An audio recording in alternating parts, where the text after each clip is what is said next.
নমস্কার বন্ধুরা, welcome to Anjana channel. তো বন্ধুরা, একদিনের ছুটিতে ঝটপট কোথায় ঘুরতে যাওয়া যায় সেটা ভেবেই চলে আসলাম ধানবাদ। এসে পৌঁছালাম যখন, তখন রাত প্রায় 3টে। তো অগত্যা স্টেশনেই অপেক্ষা করতে হলো ভোর হওয়া পর্যন্ত।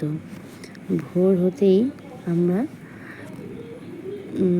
বেরিয়ে পড়লাম ভাটিন্ডা ফলসের উদ্দেশ্যে।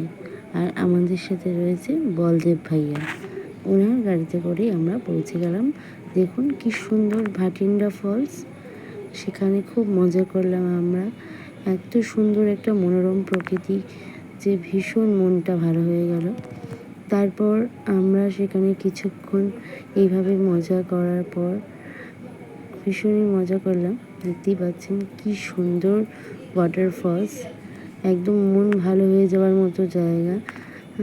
সারাদিনের ব্যস্ততার পরে একদিনের ছুটিতে যখন আমরা বেরিয়ে পড়লাম, তখন খুবই সুন্দর একটা দিন আমরা কাটালাম। এই ভাটিন্ডা ফলসে কিছু সময় অতিক্রান্ত করার পর আমরা আবার বলদেব ভাইয়ের সাথে তার গাড়িতে আমরা আবার বেরিয়ে পড়লাম। দেখতেই পাচ্ছেন আমরা এখনও বেরিয়ে পড়লাম আমরা আবার রামসরজের উদ্দেশ্যে। তো দেখতেই পাচ্ছেন আমরা যাচ্ছি রাস্তা দিয়ে, কি সুন্দর বনের মধ্যে দিয়ে, দু সাইডে ঘন বন। দেখতেই পাচ্ছেন বন্ধুরা কি সুন্দর জায়গাটা, একদম অপূর্ব মনোরম পরিবেশ। আমরা এসে পৌঁছে গেছি রামসরাজ। আর ওখান থেকে আমরা চলে আসলাম, দেখুন এটা উত্তম কুমারের বাড়ি। আর তার আগে আমরা গেছিলাম তোপাচিতে,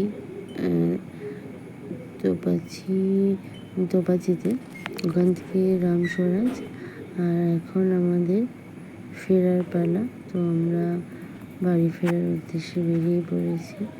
আমাদের একটা দিন পুরো কমপ্লিট। তো আপনারা যদি এরকম একদিনের ছুটিতে কাটাতে চান, তাহলে আপনারাও বসে না থেকে বেরিয়ে পড়ুন। ভাটিন্ডা জলপ্রপাত সাথে আপনারা দেখতে পারবেন তোপাচি জলপ্রপাত, এবং তারই সাথে আমরা রামসরাজ, এবং তারপরে আপনারা দেখতে পারবেন ওখান থেকে পরশনাথ মধুবন, আমরা ওখানেও গেছিলাম। তো খুবই সুন্দর একটা জায়গা, পাহাড়ের অনেক উচ্চতায় উঠতে হয়। তো সেখানে ওঠার জন্য আপনারা